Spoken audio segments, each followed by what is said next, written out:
I'm Rich Lewis. Welcome to Off Your Soccer, everybody. Today, as always, we'll be looking back at the weekend's Premier League action.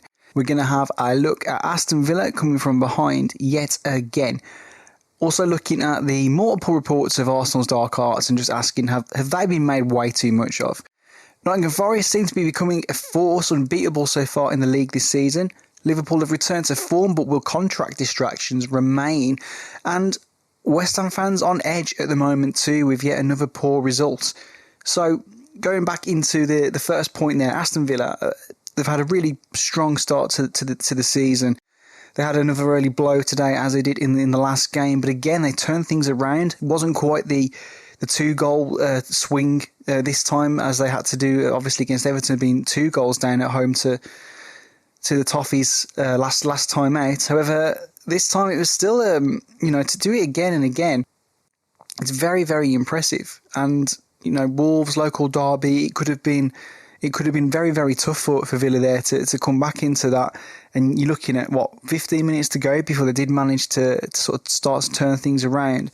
They ended up blowing Wolves away, really, with that sort of late show. And that helps to build resilience. Doing what they did against Everton to come back and win there. Doing it obviously again against Wolves.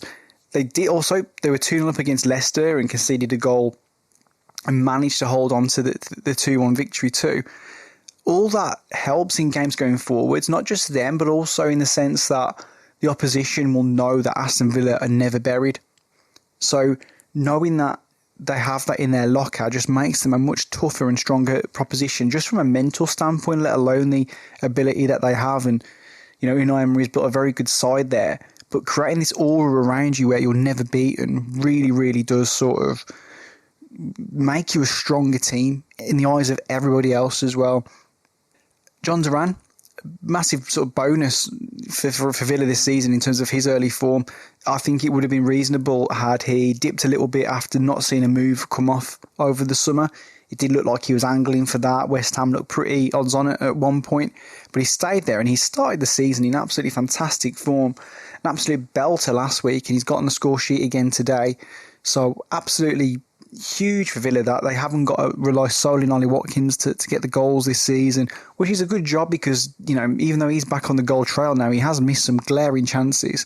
Is it worrying they're conceding so many goals? Yeah, it is. At some point, they're not necessarily always going to turn it around. There might come a day if they do keep conceding where, they don't manage to come back into it. And now I know this contradicts slightly what I was saying before. I mean, it is good to have it in their locker. That's what I'm trying to say, But if you keep doing it week in, week out, at some point your luck's going to run out. So the Villa are going to have to try and avoid going behind at some point. However, right now, it's really good for character building and they're getting strong positive results. Started the Champions League well as well. And everything's looking pretty rosy for Aston Villa. On to probably the big game of the weekend in more ways than one. A lot's been said after Arsenal's 2-2 draw with Manchester City about Arsenal sort of embodying the dark arts to manage to get through, to get a result out of the game. That's what they had to do to sort of shut City down. But I think too much has been made out of that. So let's go through a few things. A lot was made of the opening seconds of the game and Rodri being barged to the floor. Well, yeah, okay, that obviously Rodri was knocked down, but he rolled around a lot more than he needed to in that moment. It just seemed a little bit unnecessary. Obviously, the injury that occurred much later on was hugely unfortunate. That's not what we're referring to here, because that was obviously a very serious injury for Rodri. And if reports are to be believed, it looks like he is now out for the season, which is going to be a huge, huge blow for Manchester City. And we covered that obviously on a short as well already. The ref, I don't think, helped the tone of the game and the build-up to the Calafiori goal and the Trossard decision. I think you're looking at the Rice effect with that one. But the Calafiori goal, obviously, was where Kyle Walker has been talking to the referee, but both captains have been talking to the referee. He's trying to get everybody to calm down. Walker's obviously got to go back and try and tell the rest of his team, the referee needs you to all sort of try and put a bit of a lid on things. Things are getting a bit out of control. But before Walker's really set and ready, the referees let Arsenal take the free kick, which leads to the ball finding Calafiori, who scores a wonderful, wonderful goal. But that just seemed to inflame tensions on the touchline. It just didn't help the the already sort of, spicy nature of the game, although it's great for the neutral. Also, the Trossard decision as well. I think it all comes back to Declan Rice getting sent off. I think that decision has had a major knock-on effect. Now, I'm sure the referees will say there's a directive this season. We're not tolerating any knocking the ball away. But referees in an individual moment in a game have a lot of power to change the course of a season. We have a lot of fads where we don't, you see something being clamped down on and it lasts for several weeks, maybe a few months sometimes, but it always ends up fizzling away. This might have to endure a bit longer because now we're seeing a debatable decision be reinforced, and you're seeing up and down the country now the ball being kicked away, in not necessarily even where it's preventing an attack or it's kind of non-consequential at times, and yet yellow cards are coming out. So it's worrying that we're seeing so many soft yellow cards just because it's inevitably going to lead to more red cards as the season goes on. I thought it was something that would blow over quite quickly, but what's happened in this game, Trossard, has definitely just reinforced what happened with Rice previously, and I think the referees now are going to double down on this just to really show, it's a bit of a show of faith in their own decisions. I wasn't convinced Miles Lewis-Skelly needed to be booked either for his off-the-pitch antics. Don't think there was much in that. And yet somehow Pep managed to avoid a booking for basically stamping a hole in his chair. I think I didn't see myself, but I think he was berating the fourth official as well. So again, there's an imbalance there which isn't going to help in terms of the tone of things and feeling like there's a quality in the way the game's being refereed and managed. It did get a bit messy later on, I will say, though, in terms of, Arsenal employing the so-called dark arts where you've got Rice and Timber, etc., finding ways to waste time, and that's inevitable in a game like this in the latter stages in particular. I thought Erling Haaland was like a one-man sort of tormentor of Arsenal in this game, and it was hilarious when he threw the ball off Gabriel. It shouldn't be, but it just was watching that, and Gabriel said it was all part and parcel of the game himself as well. So there were no hard feelings there, but it did add to the tension in the game, the atmosphere. I say tension, it was almost a release of tension, in fact, when City did score that late winner. I think it's all part and parcel of the game, and a lot's been made of it, but that's what you have to do sometimes. I mean, look, ultimately, more teams should do this against City. And for me, ironically, it was actually the best way to upset Arsene Wenger's old Arsenal side. As a Manchester United fan, you went into those games and you were hoping they're going to put the foot in, they're going to wind them up, they're going to kick them, because more often than not, that was the sort of thing that would get you a result in those games. And they were some of the most memorable games of the Premier League era, those Manchester United Arsenal fixtures, because they had an edge. They always had an edge. And I think it's fair to say for a lot of games in recent years, amongst the bigger sides or the so-called Big Six, for example, they've lacked an edge at times. They've been stale affairs. Not all of them. Don't get me wrong. There's some games still where you go, oh, that was a right game, but they're not as many as they used to be. And I think I don't mind seeing what we saw in the Arsenal City game more often. Nottingham Forest, they're building a good team there. You look at the type of team they've built, and it also means they don't need to have possession. It's not expected of them. They've got players who can use the ball too. And James Ward-Prowse coming in, obviously a very handy operator. Elliot Anderson, good on the ball. They are designed really to play on the transition, if you like. And when you've got Anthony Elanga and Callum Hudson-Odoi providing the pace and the trickery, Morgan Gibbs-White through the middle, and you've got some force in the sort of the number 9 role too, with either Chris Wood or Araniyi. There's something there. And then now Jota Silva and Ramon Sosa, they combine very well for the equaliser. You feel they've got some backup in those areas too. And they look like a very competent Premier League team now. This isn't the Forest who are scrambling signings together to try and, shape some sort of team to stay in the league. I think they're now reaching that slight tipping point that Brighton did, several years ago, where it's can you emerge from what you were when you came up to becoming a regular Premier League team, something Fulham, which, after many failed attempts, have managed to do again now, and they've got themselves back in a place where you look at that Fulham team and that's a very strong Premier League outfit. And I think that's where Forest are, very similarly to those teams. They've got some really good Premier League experience from, across the top teams of the league brought in there, and it just makes them such a dangerous proposition to play against.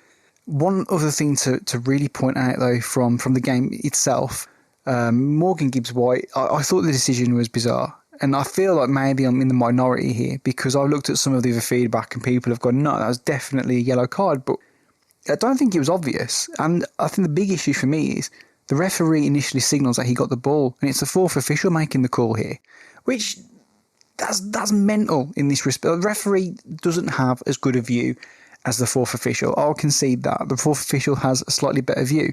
But we were talking about having the official, like, not re-refereeing the game via VAR, but this can't be relayed immediately by the fourth official. Like, there is a lot of deliberation here because the referee has time to signal, like, no, it was fine, he got the ball. He makes the motion saying he's got the ball there. So, okay, fair enough, I'm comfortable with that. That's fine. But the next thing you know, he's sending him off. Now, this wasn't like, for me, it was a heavy tackle. It was a heavy tackle, but he's come out with the ball. I think in real time, a foul would have definitely been given for the sweeping leg that comes afterwards. You know, you could say there was a little bit of a follow through there, but definitely, I just think to have not called it instantly and then to give it afterwards didn't sit comfortably with me. And then obviously what ensued after that was you end up with both the managers getting sent off, one of the coaches getting booked, because the coaches are getting mixed messages. They're seeing the referee say one thing on the pitch, and then next thing you know, another thing's happening.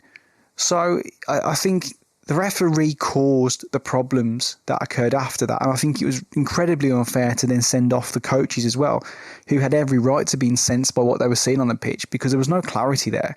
Yeah, it was a ridiculous moment in the game. And for me, the referee lost control. And I think he went to quite extreme lengths to try and regain it. And it wasn't good for the game, ultimately.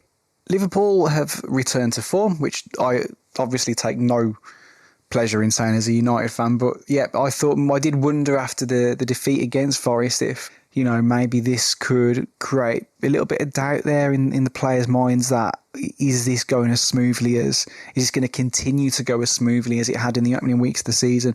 Well, apparently the answer is yes. They're back in the swing of things. Luis Diaz absolutely on fire. Could have easily had a hat-trick, maybe even 4 goals. Obviously a huge boost for Darwin Núñez as well with his fantastic finish. There was that obviously early wake-up call for Liverpool when Sinisterra's offside goal obviously it's an offside goal, so it was ruled out, but they responded really well to that. You saw Trent Alexander-Arnold play a massive part in Diaz's second goal, and he discussed his future after the game and basically gave the indication that there are talks over a new deal. He talked again about wanting to be captain at Liverpool, but there must be a reason that himself, Van Dijk and Salah have got to this point whereby they don't have a new contract yet. And the only thing I can think now is you're looking at 3 of Liverpool's most high-profile players. You know, Van Dijk and Salah are undisputably 2 of their biggest players. And I think a lot of Liverpool fans would probably put Trent in there as well. And I can only think that the reason it's got to this point is FSG don't want to break their wage structure. And you're probably at a point now with these players where even at the ages that Van Dijk and Salah are at, they're still going to request a certain amount of money.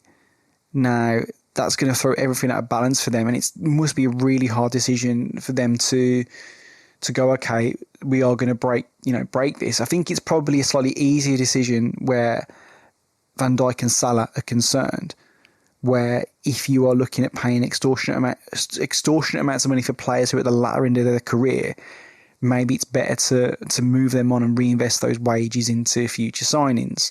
They obviously could have banked a lot of money for Salah last year, but it's so hard to let go of someone who is guaranteeing you a very decent goal return each year. So I can kind of understand why they did turn down the money that came their way. Having said that, when it comes to Trent Alexander-Arnold, I think really all the cards are in his hand. I mean, if Liverpool don't put the money on the table and it's a deal that him and his team aren't happy with, then he knows he's going to have the pick of clubs across Europe who will be more than happy to pay him a good wage to not have to pay a transfer fee. Someone who's probably entering their prime years now. And you could argue he's been able to work out the kinks at Liverpool. I've been one of the many people who've questioned his defensive ability. But I think there's a difference between questioning someone's ability in an area of the game and saying this is a fundamental problem and this is just part of who they are and it's never going to get better, and saying this is a problem right now but they will learn and they will improve upon this. I remember Gary Neville, I remember watching him when he came through and thinking he had the reverse problem. His problem for me was in attack, and I just thought, you can't cross. In the early years when I was watching him, I just remember thinking he skied that, he did some terrible balls, but as he got older and his relationship with David Beckham grew on the pitch in the first team, I thought, year upon year, his supply was getting better and better and better, and you'd never aim that as a criticism of him, in the sort of second half, mid-20s onwards. And it's the same for Trent for me from a defensive perspective where, players have weaknesses. All you hope is that when you enter sort of your mid to later 20s that you start to, sort of settle down and things calm down with the areas that you aren't as good with and you've learned. And I think you've seen it with Luke Shaw as well at United where there are areas of his game which were a little bit rusty. He was infamously criticised by Jose Mourinho where he said he had to tell him what to do on the pitch. But I think anyone who's watched Luke Shaw when he's been fit over the past 2 or 3 years would say he's a very well-rounded defender. He's good in defence. He's good going forwards, and a lot of that has came as he's gone into his mid-20s and and beyond. And I think the same will be for Trent. I think he has been weak in his defensive play, but I think he's definitely getting better. And I think by the time you're looking at sort of the finished article and he's sort of you're 28 or so, I think he's just going to be a very complete defender. And unfortunately for Liverpool, they might not see the benefit of this. West Ham fans are on edge, and rightly so at the moment. But Chelsea's first 2 goals in particular were far, far too easy, and Nicholas Jackson was more than happy to capitalise on some really poor defensive play. It's only 4 points from the first 5 games now for West Ham. Defeats against Villa, City and Chelsea, however, they do play a big part in this. And it was a really tough start to the season for West Ham, to be fair. There was no sort of room there to build any momentum, get themselves going under a new manager with such big games coming up really early on in the season. And they'll be looking for some slightly easier fixtures, although that isn't coming up too soon. They've got a relatively big game up next as well. But I think maybe they do need some time to sort of settle down under Lopetegui. In terms of the issues, I had a little look to see what West Ham fans thought online. And obviously, if you're listening to this, any West Ham fans, please get in touch and let us know what you think that the real problems are. And also, anyone listening now, don't forget to like and subscribe below. Now, I do wonder if there's just been maybe too much change with players who are incapable of maybe trying to play the way the manager wants them to play. So I saw some people referring to the fact that he insists on using a high line, and yet the players at the back are pretty slow. And Tadebo's not getting in the team for whatever reason at the moment, which just seems a whole heap of weird right now. But he's not, and all it takes, it's so easy for the opposition to get in behind. Now you think, I know I will come back to Manchester United quite a lot, but obviously as a fan, that's where I watch a lot of the games, and there is a parallel here for me with Erik ten Hag, and last season in particular. Even though he already had a season in charge, by his standard, like sort of from his point of view, he'd compromised that season on his style of play because of the players he had. But in reality, he should have really been doing it last season too. It wasn't until the summer window just gone where we've really brought in more of the type of player that allows him to play something akin to his football. And he didn't compromise last season, and it almost cost him his job. There's a real chance that Lopetegui could lose his job too if he doesn't compromise here, because playing this high line, teams are going to get in time and time again. We've seen Brighton have some similar struggles under their new manager against Forest too. And, yes, managers need time to implement their ideas and their way of playing, but you have to make sure that the players that you have are capable of doing that. Now, if it's something that's going to take 2 or 3 months to bed in, maybe you can get away with that as long as you can pick up a few wins and sort of not be right down the bottom. Because, it's going to take time to implement something new. But if you're looking at players who aren't going to gather this pretty quickly, the Premier League's unforgiving, and you're not going to get time to do that. You're absolutely not. So I think the West Ham manager is going to have to really think about his priorities here, because by the time he might even get remotely close to getting his organisation set up and getting the players playing how he wants to play, he might be about to lose his job. I've also seen some fans saying that maybe the manager's confusing players, issues with square pegs in round holes. It looks like he's struggling to motivate them. And on top of that, as we mentioned with Villa before, where they were really lucky to keep John Duran, West Ham were massively unlucky to miss out on him. Füllkrug might get going as the season goes on, and he might become a really integral player for West Ham, but he's at the latter end of his career anyway. Even if he was to have a good couple of seasons, it's not a long-term solution for West Ham, whereas Duran would have been. But I don't see John Duran going anywhere anytime soon now, unless Villa are given very big money by a very big European team. But yeah, the next 5 games really could put the pressure onto West Ham. So they've got the small matter of a League Cup game away to Liverpool. Now, Liverpool may well rest players, but either way, you'd expect West Ham probably to as well. And that's not a game to build confidence. Then they've got Premier League games against Brentford and West Ham. Brentford and Ipswich, And yeah, maybe there's some opportunities to pick up points. But here's the problem.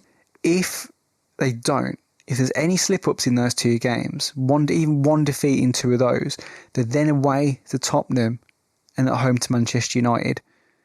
So these next 5 games could really change the mood one way or the other around West Ham.